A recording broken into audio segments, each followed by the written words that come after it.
was nice to see Natalie so happy, wasn't it? Yeah, I'm glad she's not dead anymore. Being dead is definitely worse than being alive. When you're dead, you can't do all the cool stuff you can do when you're alive. You and I, we can do all kinds of cool stuff because we're living. We're not dead, we're alive.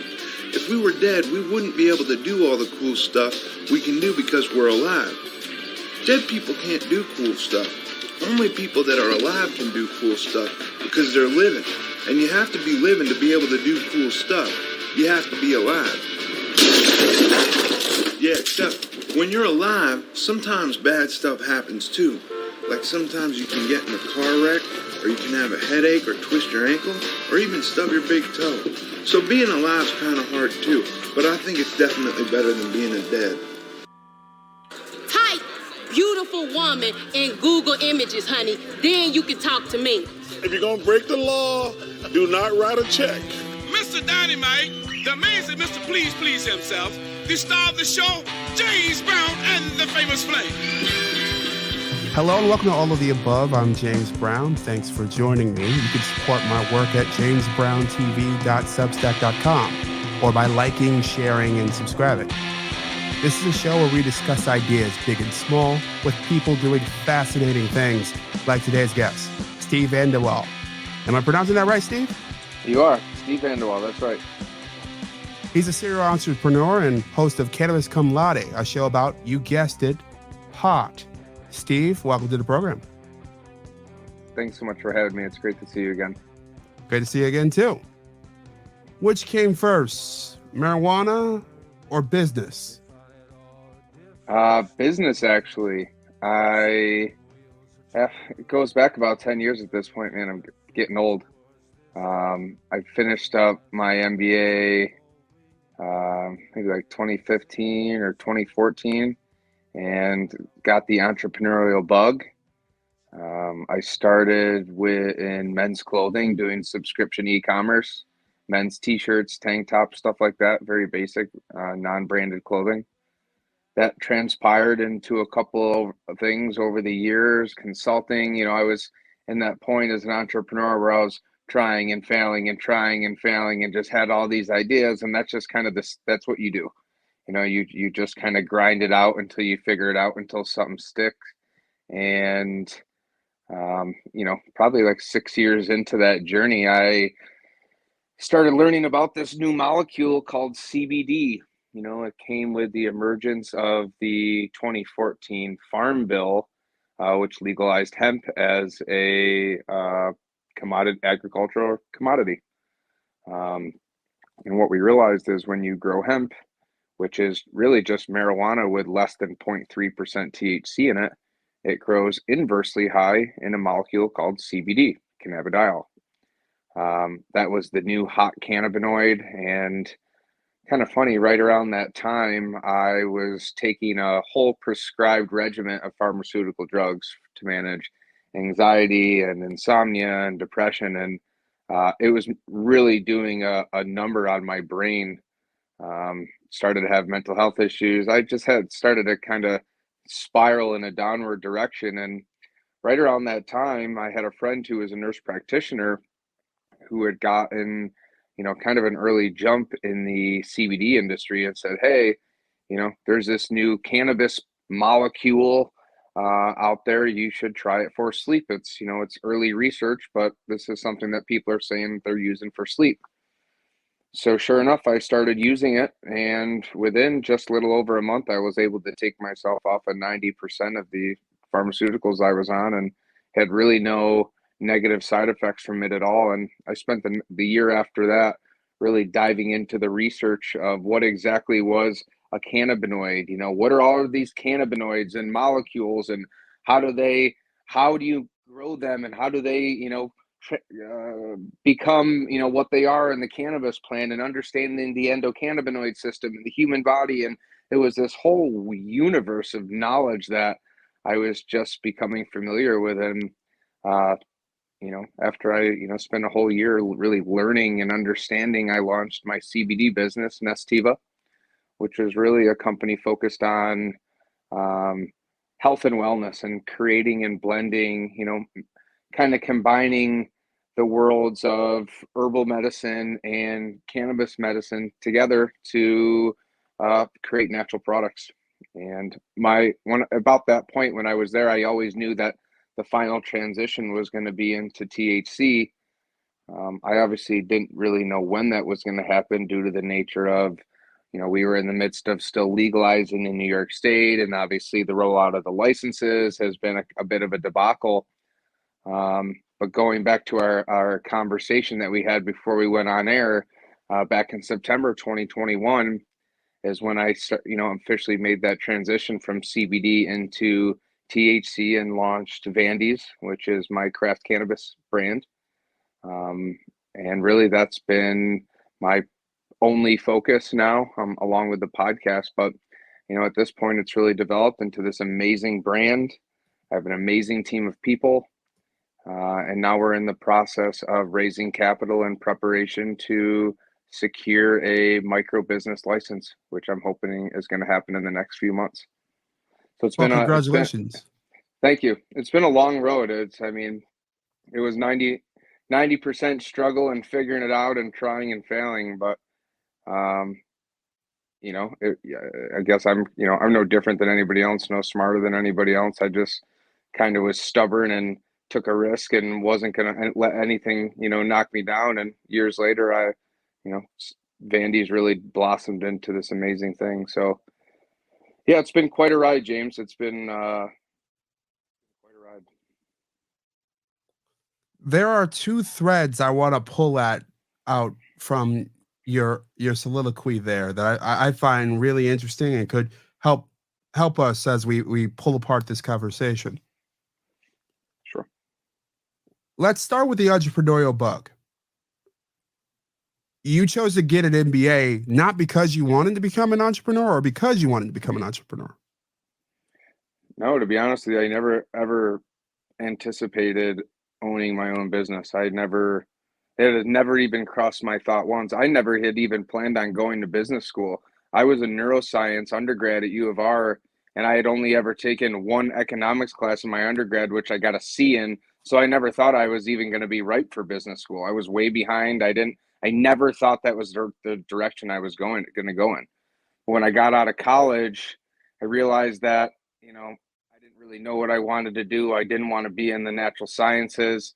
And my mother, said, maybe you should consider business school. And I kind of went back and forth and hemmed and hawed on it, said, I'm not qualified, blah, blah, blah. And I ended up doing it, kind of really enjoy, getting into the Simon School, really fall in love in the program, and actually wanted to take a finance route. I had applied to do some of my, financial tests, my Series 6, my Series 7, so I could be a financial advisor. And in that process of studying those tests, I started doing some marketing for a startup local clothing company. I was working on my own time. I had a lot of creativity. I had a lot of freedom. And it was really at that point that I knew that business ownership was, that's what I was cut out to do. But it was never my intention at all. So as you're getting a sense of through your education of what business could be like and working for this startup, what were the things that drew you in, that grabbed you about it? It's funny because you can go to business school and you can learn a lot of things. You can learn about finance and you can learn about strategy and you can learn about corporate this and branding and all that. But there's a big difference between business and entrepreneurship, right? Entrepreneurship is a character trait, in my opinion. Anybody can be an entrepreneur. You can have a ton of education. You can have no education. It doesn't matter what you look like. It doesn't matter any of that. It's a feeling. It's a character trait. And what brought me, I've always been a creative, but I've never really known how to express that. I have no really artistic ability, drawing, painting, singing, definitely not. I was a mediocre trombone player. I've never really had any ways to express myself artistically.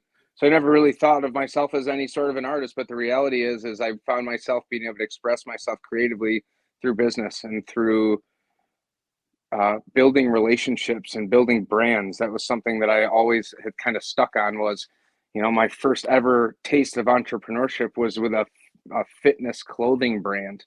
And it's much more than just a color scheme and a logo. It's a feeling.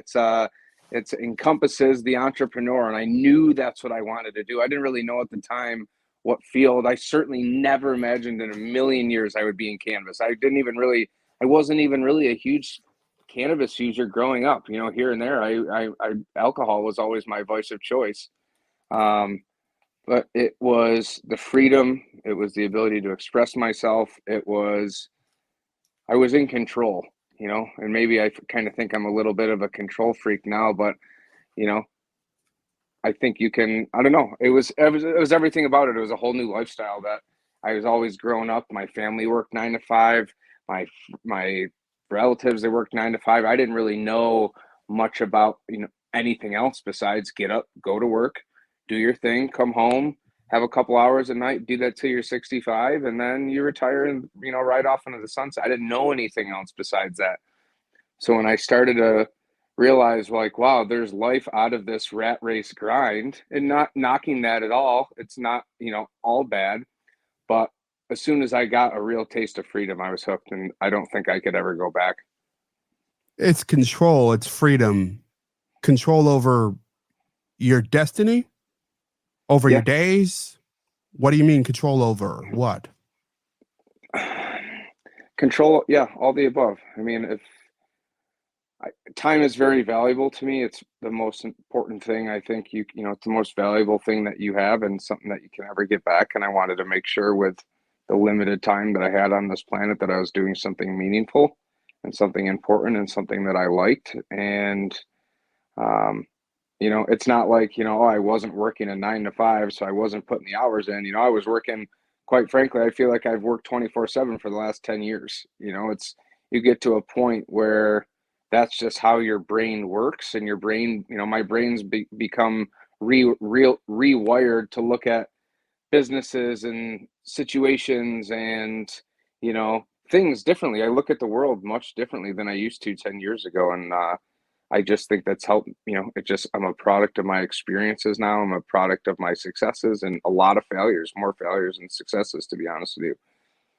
But yeah, I mean, it's a really rewarding thing. And, I don't know. I feel like, I find myself when I talk to my friends and, who may be going, through the woes of a current job, like, people don't get that there's life outside of that. And, I'm living proof that if you really want something bad enough and you're willing to put the work in and you're willing to get beat up for a while, you can pretty much have any life that you want. If you just got to put the work in. You also described entrepreneurship as a character trait and a feeling. Can you articulate what you mean by feeling, and what exactly is the trait? Is it that you are carrying that weight all the time, or is it something else? Well, what I've realized in the last couple of years is that there's big difference between a business person and an entrepreneur, right? An entrepreneur is very much, like I said, a feeling. It's a characteristic, right? It's an entrepreneur. I think of some of the greatest entrepreneurs, Steve Jobs, Elon Musk, Jeff Bezos, guys who started in their garages and started with nothing and just ideated and built and, went back to the drawing board. And, it takes a certain type of person to, get dragged through the mud for over and over and over, chasing something you really believe in. But, I really found that with cannabis, that, once I got my itch, once I really, found that passion, it became an obsession to me. And it became, my first year, I've been at this a long time, like I said, 10 years at this point. And for the first 6 or 7 of those, I was really an entrepreneur. It was all about what's the next creative thing, or what can I build? It wasn't about, okay, is this idea even viable, right? Is this going to be a profitable business? What goes into this, right? All the back end technical stuff. Throughout the years, as I realized, like, you kind of have to have a split balance of that entrepreneur and that business. Like, the business the business side kind of grounds you.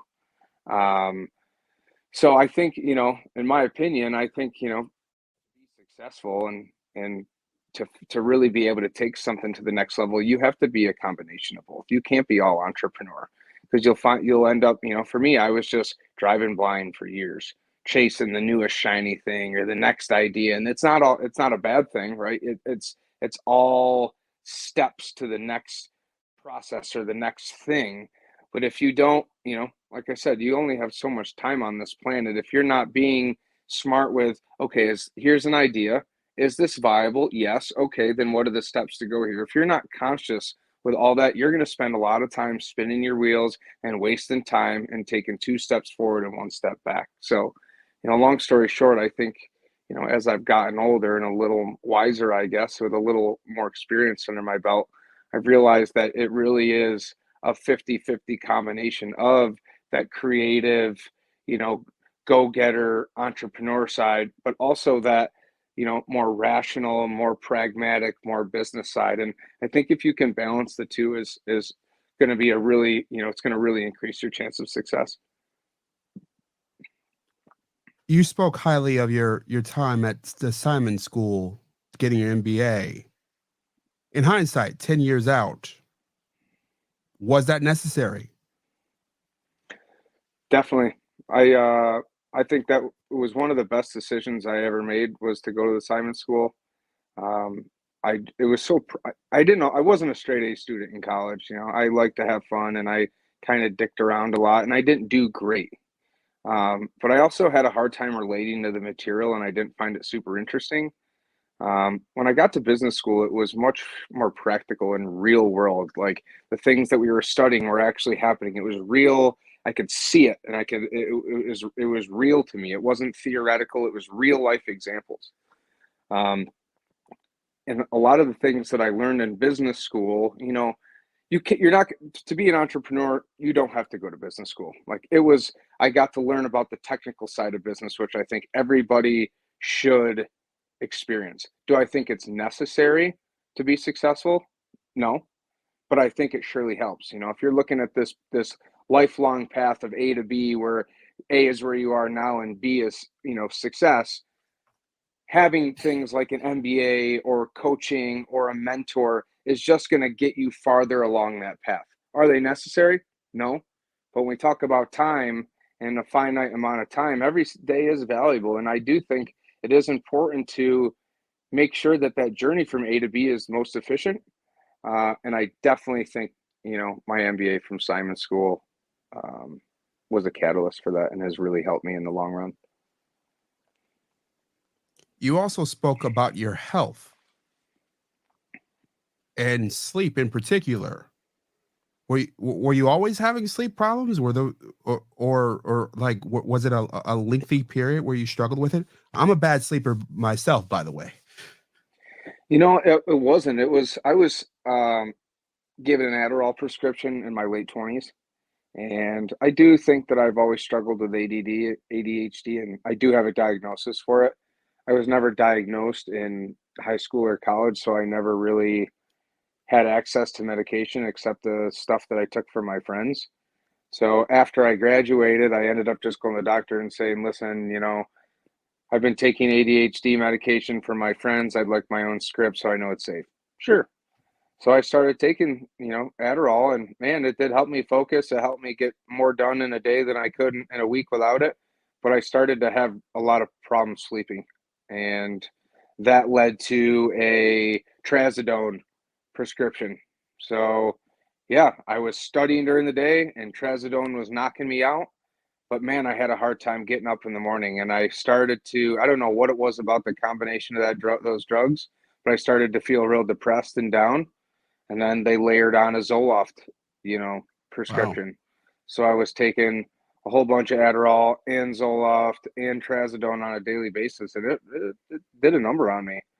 I'm sure. So no, I haven't always had issues with sleeping, but in that period of my time when I was, taking that prescribed medication, I was having a tough time, for sure.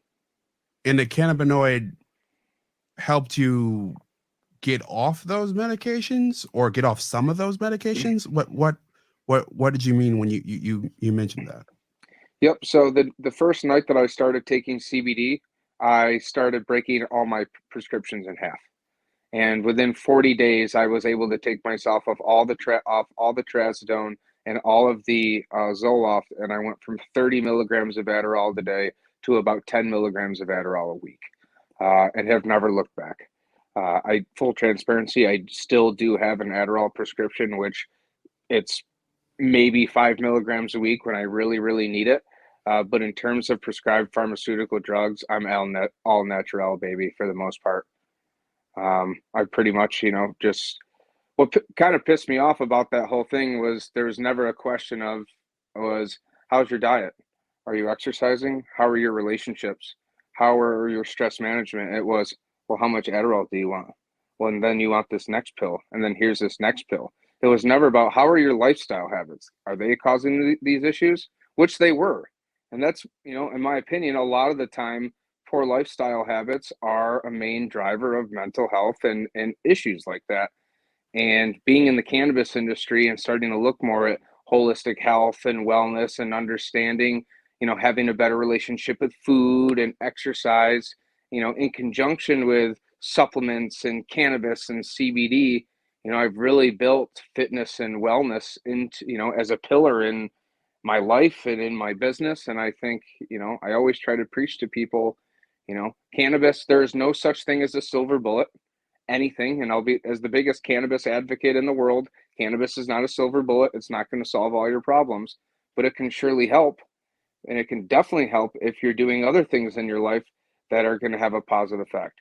Diet, exercise, meditation, all these other things, that in conjunction with cannabis can definitely make your life better. No question about it. By itself, if you're looking to cannabis to solve all your problems, it's not going to do it, unfortunately. What did the doctor say about your turnaround? Well, I kind of, after that happened, didn't really have much of a relationship with that doctor anymore, especially because any conversation about cannabis was quickly written off. Not enough research, can't talk about it, but here's all these drugs. And I am certainly not the only person to have this type of conversation with a doctor, experience with a doctor. And I'm not ragging on modern medicine or Western medicine. I know I have a lot of great friends that are doctors who are really good doctors, and this one in particular, I think, was a bit old school and a little bit blind to a lot of the research and a lot of the realities of long-term effects of medication and positive effects and medicinal effects of cannabis. And I think he was just one of those old people that it was his way or the highway. And it's, if it's not FDA approved, I want nothing. I don't want any part of it. So I have no hard feelings. But it, yeah, it was, I'm certainly glad not to be taking those medications anymore because they really screwed me up for a while. I'm just thinking of you with your business and, like you said, working just about every day for the last decade, and yet on the other hand, you said that you're also keeping a balance, making sure you work out, making sure you're active, you're eating right. I would think that'd be pretty hard to do with a startup in that kind of lifestyle, even if you have control over your days. Even just like starting a new podcast alone, it's sort of like there's a lot that comes to it. You're trying to get it in front of the right people. You're trying to get guests and create content of your own. There's a whole lot to it. And it's not to the scale of having your own brand as you do. Help me understand how you manage that balance. Well, if there's one thing that I've learned over the last couple of years is that putting systems in place and learning to delegate responsibilities will help you find balance. For the longest time, I was doing all my podcast. I was finding all the podcast guests. I was recording the podcast. I was writing the podcast. I was doing the social media and all the promo. Then I started Vandy's and I was growing my own weed and I was, selling my own weed and making my own edibles and doing all this and running my delivery business and doing all this stuff. And at some point, things start to fail because you're only one person with so many hands and so many time hours in a day. So luckily over the last, I've been in business now about a year and a half. I've been able to make some really significant hires and put people in place. People are systems, and put people in place that have helped me manage A, B, and C portions of the business and podcast. I hired an amazingly talented social media girl in the last 6 months who is responsible for all the great social media content that's coming out of the podcast. And without her, I have like 160 podcast episodes, like hundreds of hours of content that I wasn't doing anything with. I was just posting once a week, new podcast is up. I have all this potential to make, but I just didn't have the time. And now that I found somebody to do that, more content's been coming out. We've got way more eyes, way more listens. Boom, system in place. Now I have more time. Same thing happened with my delivery business. Same thing, so I've been able to, put some really competent and talented and trustworthy people in places that can help me run the show, and now even run it better than I'm doing it, which allows me to have that balance where I can, I don't ever believe in work and not taking care of your health. Your body is the only thing that, you get one body, one piece of meat for your whole life. You got to take good care of it. So I don't care if you're working like a dog and making 10 million bucks a year. If you're not taking care of your health and you die when you're 45, was it worth it? So, I learned this from a business mentor of mine, Carl Gold, who's one of the smartest men I've ever met in my whole life. And one thing that he taught me was you got to put in good systems in your business, and systems are people. And once you can accomplish that, you can scale, you can start to get back more time. And sure enough, as soon as I started doing that, my life really changed for the better. Well, no, I'll back up a moment. What would you say to someone who's just starting out, even someone like myself? Who would say, man, you've been successful, you failed a lot, but you figured out your way, and you have these systems, you have this fast growing podcast, and this brand that's booming. What do you say to someone who is aspiring to be in your shoes, whether it's in the pot business and out, or maybe general advice and pot advice? Honestly, it sounds so cliche, but it's the truth. You just have to keep going. Like if you're passionate about something, okay, and I don't like talking in cliche because we hear a lot, but there's a lot of truth to these things that we hear. And the reality is, I am no smarter than anybody. I was not handed a silver spoon. I did not have any head starts. I'm just a regular dude, James. I am literally a regular dude from Palmyra, New York. And now, I'm just regular, right? The only difference between me and anybody else is that when I started this, I told myself that no matter how hard it got, I'm not going to quit. And I promise you, on day one, when I started that t-shirt business, I said, if you're going to do this, you can never quit.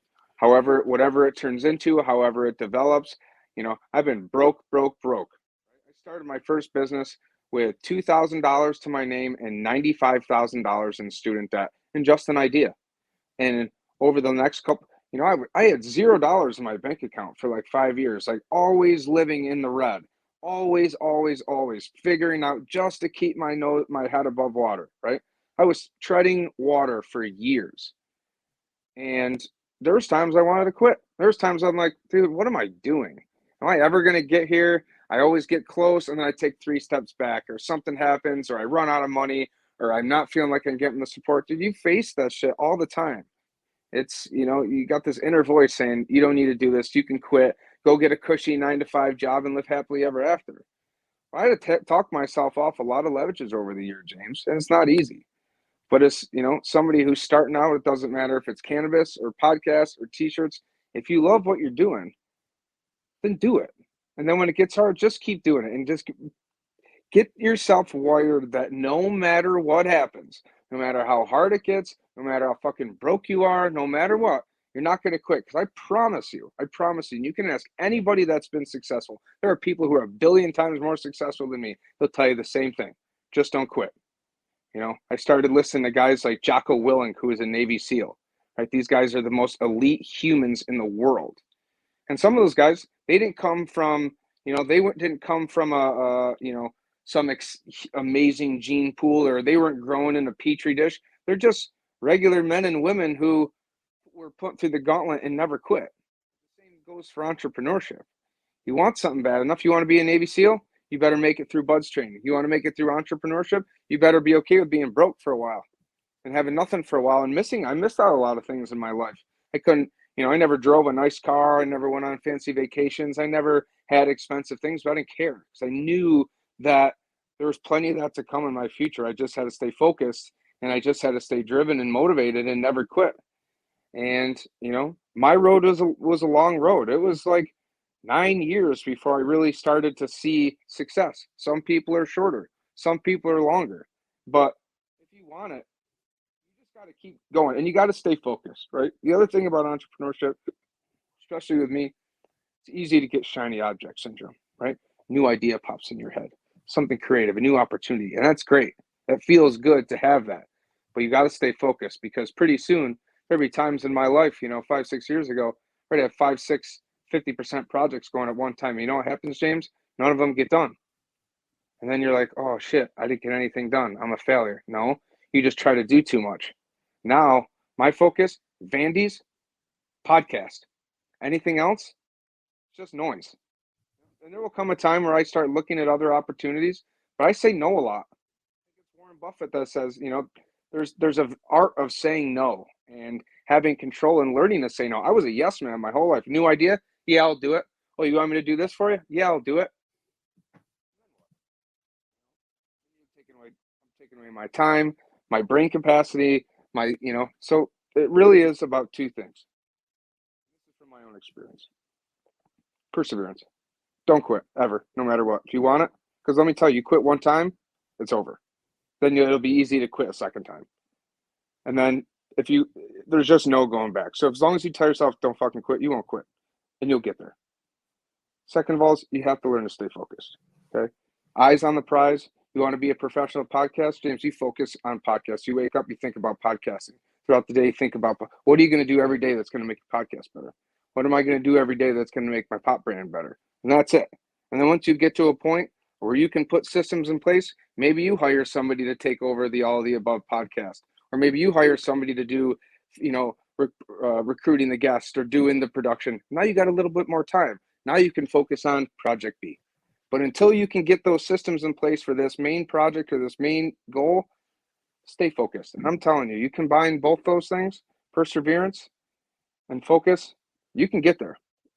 I did it. I'm living proof that a regular dude, average dude, can get there.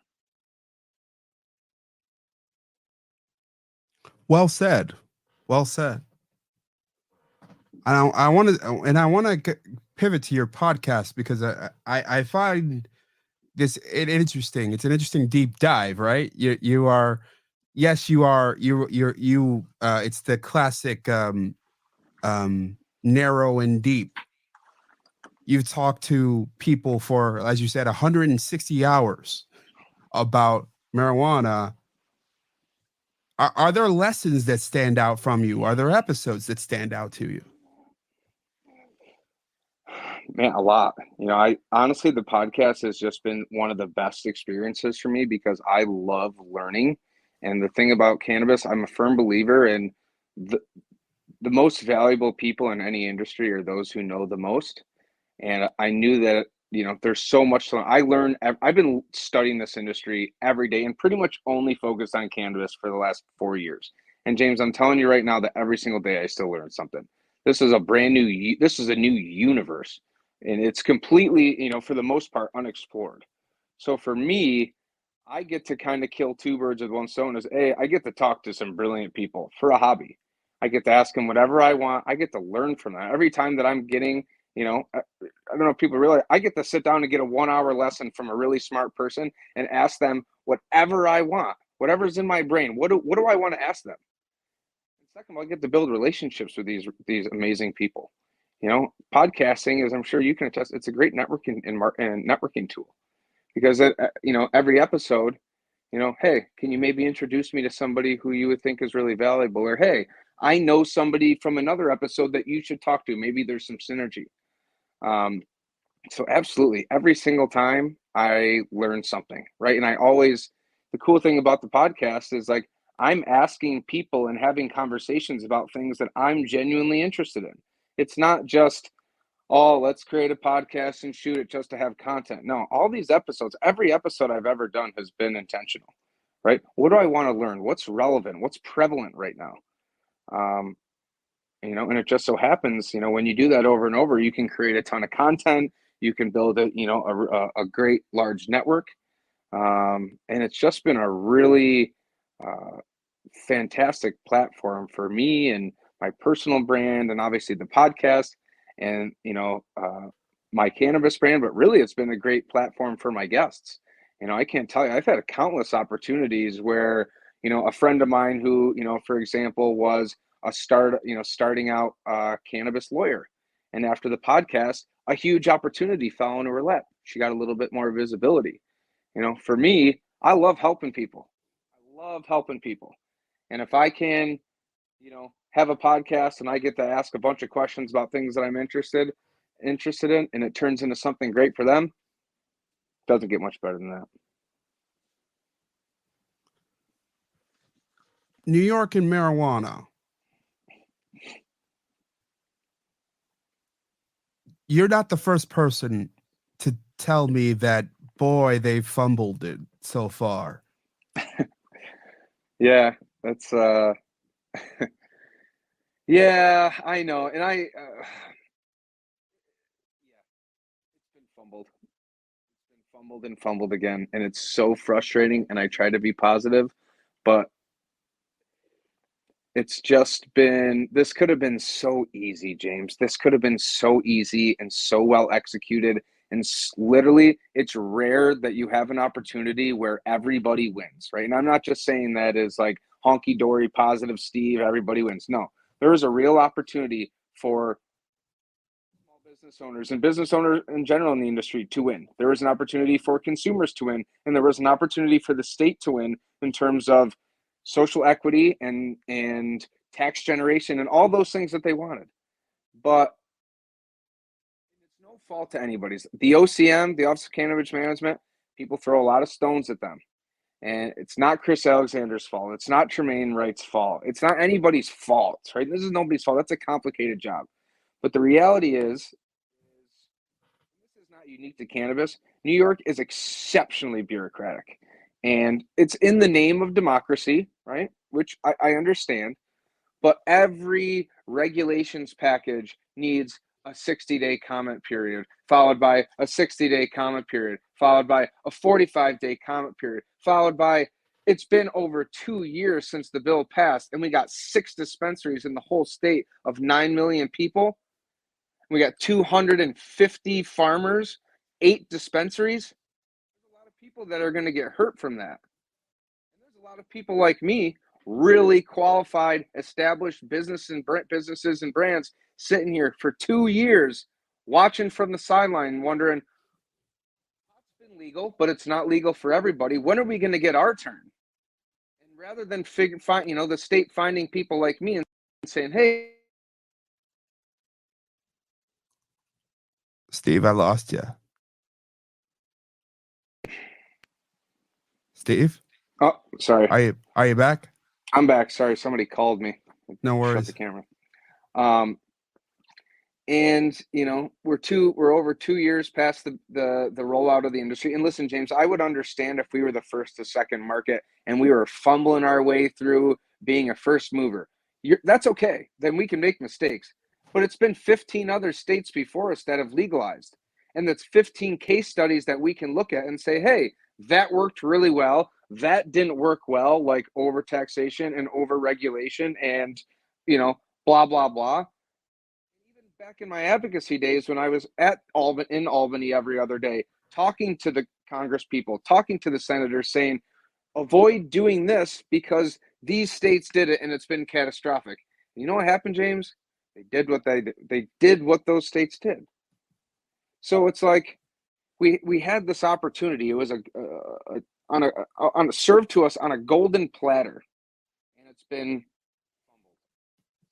That's probably the most benign way that I could say it, is that it's been fumbled. I'm still optimistic. I think that we will. There's so much pressure on the state right now, and quite frankly, there's 250 hemp farmers who are going to be SOL. These are the same people who had hemp licenses, who got kicked in the teeth for 3 years and lost a lot of money. They were given priority to the first round of growing licenses, which I agree with, right? Give them an opportunity to maybe put some food on their tables and maybe salvage a little bit of all the money that they lost. But now you got 250 farms, which is, let's call it 250 acres of weed, which is probably, I don't know, 80 million in weed, a crazy amount of weed, and 8 dispensaries. And the majority of these dispensaries are selling all the same product. So what's going to happen? You got 90% of these farmers who are just going to be, they spend all their life savings, money on compliance, license, staffing. They're 6-7 months down away. They're 7 months, all the product that they now have for sale is 7 months old and sitting in a warehouse. That's hard to recover from. So it hurts people like the farmers, which means if there's no product, there's no product to go to the license processors. It hurts them. And then it hurts the dispensary owners, and it hurts the brands and businesses like me who are ready, able, and willing to go, who have capital, who have real estate, who have staff, who have SOPs, who have everything. We're just sitting here on the sidelines saying, when's it going to be our turn to participate in a market that is supposedly legal? But rather than even any talk about them, I haven't seen a single article about a micro business license, barely any comments on it, but we're seeing all these articles day after day. Ooh, another crackdown. Fines are coming. Arrests are coming. Drug war part 2 is coming. How does that make any sense? I can hear the frustration in your voice there. I got the sense, just as first as a journalist covering it, and just as a resident just watching, that the state tried to reinvent the wheel, but at the same time, I hear from you that they just repeated a lot of the same mistakes that we saw elsewhere. As my observations about trying to reinvent the wheel correct? I'd say so. I mean, well, one thing that we know for a fact is that, and this isn't it really at all the state's fault. A lot of it is due to the nature of the Schedule 1 status at the federal level and issues with taxation and blah, blah, blah, is that over taxation and over regulation is the Achilles heel of this industry. And we've seen it in California.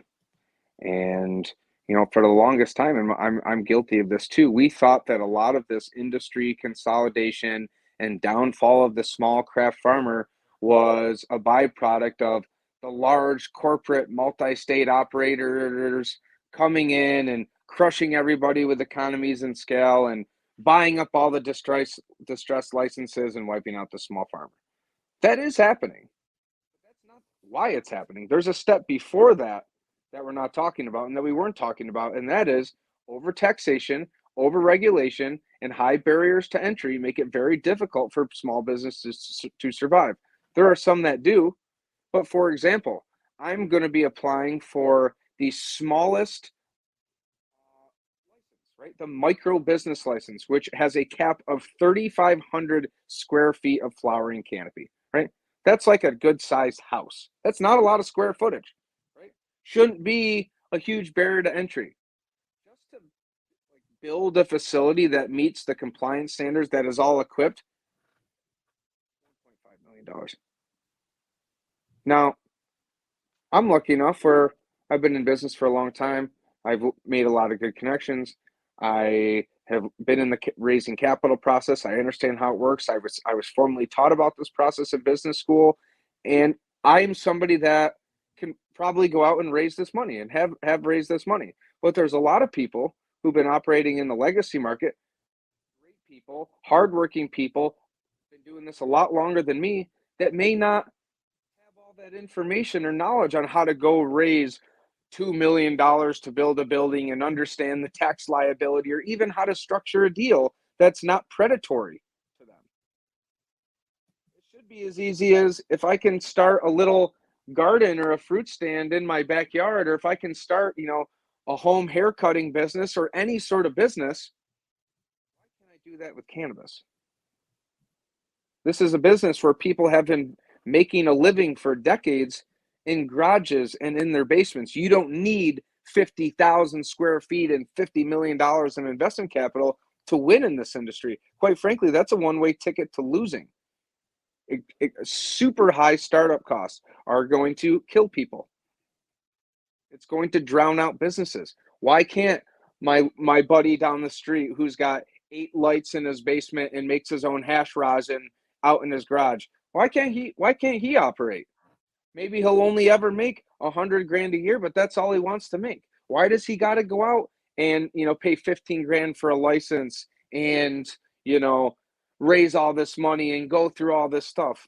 It's a huge barrier to entry. They've been preaching from, the top of the hills that this is about small business and craft business and social equity. It's not, James. It's not. It sounds good on paper, and it sounds great at press conferences, and it sounds great in articles, but the reality is this is not about small businesses. This is not about social equity. Is this about bureaucracy? What is it about? In my opinion, it's about extracting as much tax dollars from an industry as possible.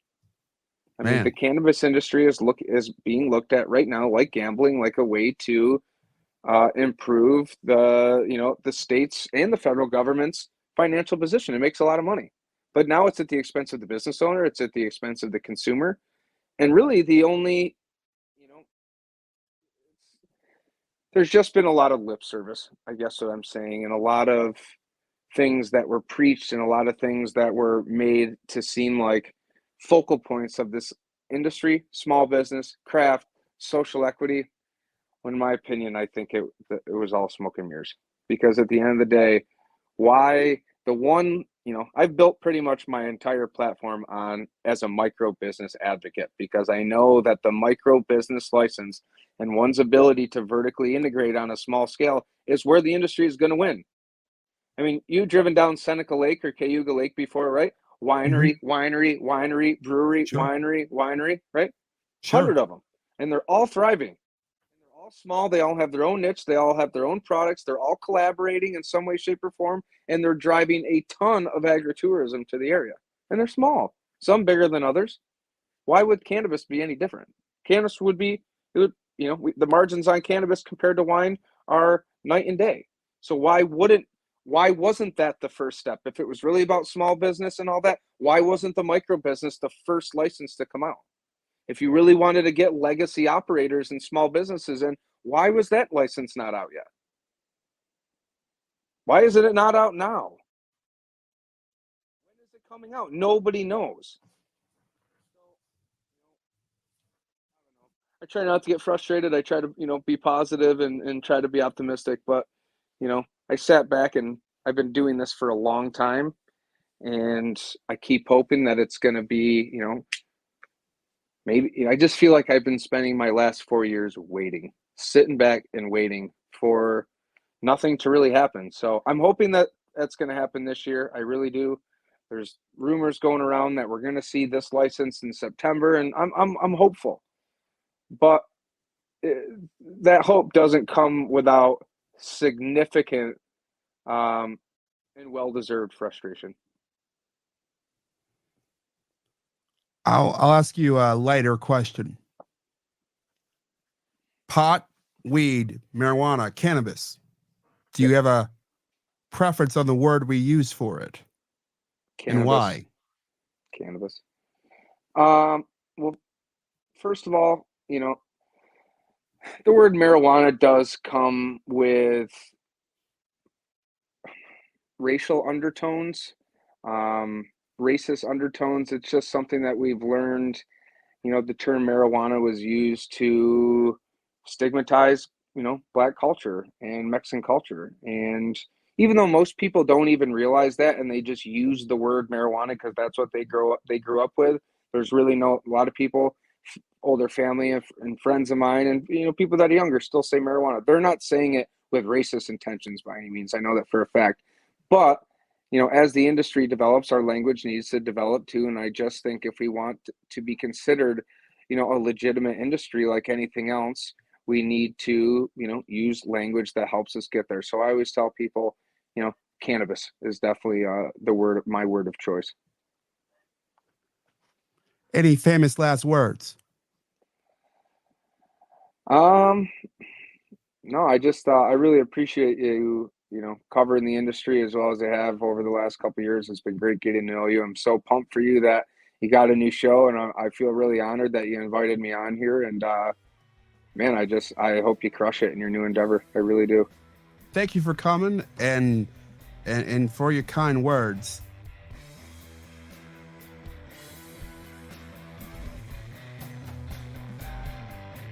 Thanks for listening to all of the above.